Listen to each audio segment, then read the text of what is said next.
যান, আর তার কাছে আগে যান, যিনি আমাদের এই জমিটার কাজ দেখাশুনো করতে বলেছেন। কে কে কে বলেছে শুনি?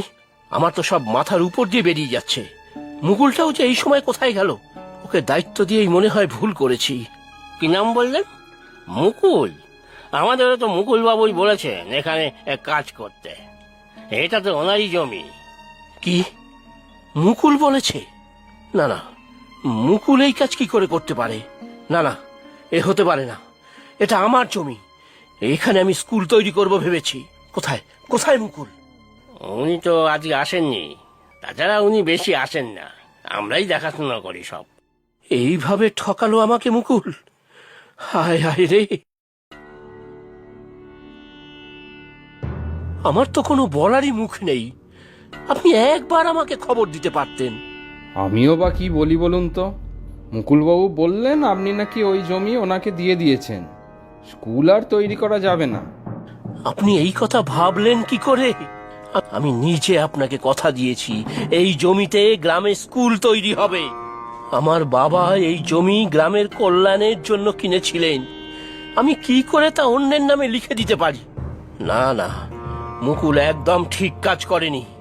আমার মনে হয়েছিল যে আপনি কিছুতেই এই কাজ করতে পারেন না, কিন্তু এখন যে আর কিছু করার রইল না প্রদীপবাবু।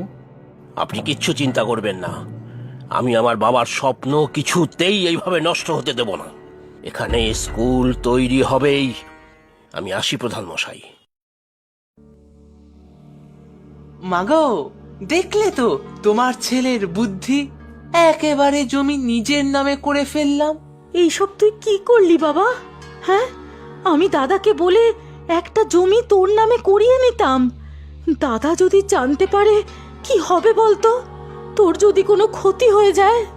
কোনো ক্ষতি হবে না মা, খামোখাই ভাবছো এসব। মামাকে তুমি বললে মামা দিত জমি আমাকে, তার বদলে 4টে জ্ঞান শুনিয়ে দিত। কিন্তু তোকে যদি ওরা পুলিশে দিয়ে দেয়? না না মা, সবকিছু এত সহজ নাকি? একেবারে কাগজে কলমে জমি আমার নামে করেছি, বুঝলে?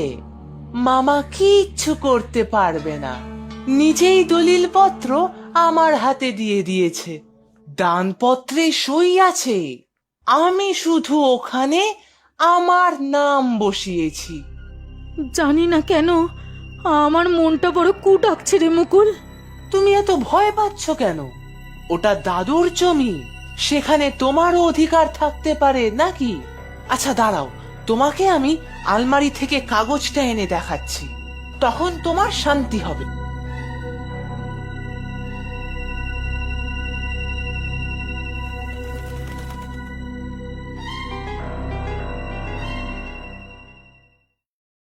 কি খুঁজছিস মুকুল?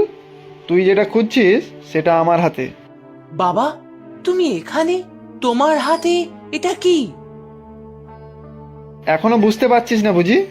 কি গো, তোমার হাতে ওটা কি? কি রে মুকুল, তোর বাবার হাতে ওটা কিসের কাগজ?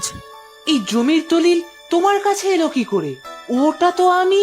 তোর এত বুদ্ধি, আর তোর বাবা হয়ে একটু বুদ্ধি কাজে লাগাবো না বল?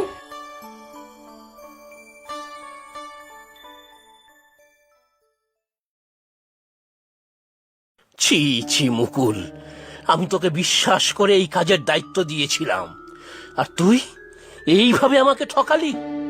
দাদা তুই এখানে? বোন, তোর লজ্জা করে না? তুই তোর ছেলের এই অন্যায় কাজকে সমর্থন করেছিস। আমাদের বাবার স্বপ্ন তোর এইভাবে নষ্ট করতে হাত কাঁপলো না? দাদা, দাদা শোন না, মুকুল না বুঝে এইসব করেছে। থামো চন্দ্রা, আর কত ছেলের হয়ে কথা বলবে? তোমার জন্যই আজ মুকুল এতটা নিচে নামতে পেরেছে। ছি ছি। বাবা এই জমি সমাজ কল্যাণের জন্য কিনেছিলেন, আর তুই কিনা? ছি ছি ছি ছি। প্রদীপ, তোমার বাবার জমি বাবারই আছে। হ্যাঁ, মুকুল হয়তো জাল কাগজ বানিয়ে ওই জমি নিজের নামে করে ফেলতে চেয়েছিল, কিন্তু পারেনি। আমি তা হতে দিইনি। বাবা, আমি মুকুলকে চিনি। মুকুল যে সহজ ছেলে নয় তা আমি জানি, তাই আমি ওকে নজরে নজরে রাখতাম, আর তখনই ওর কুকীর্তির কথা জানতে পারি।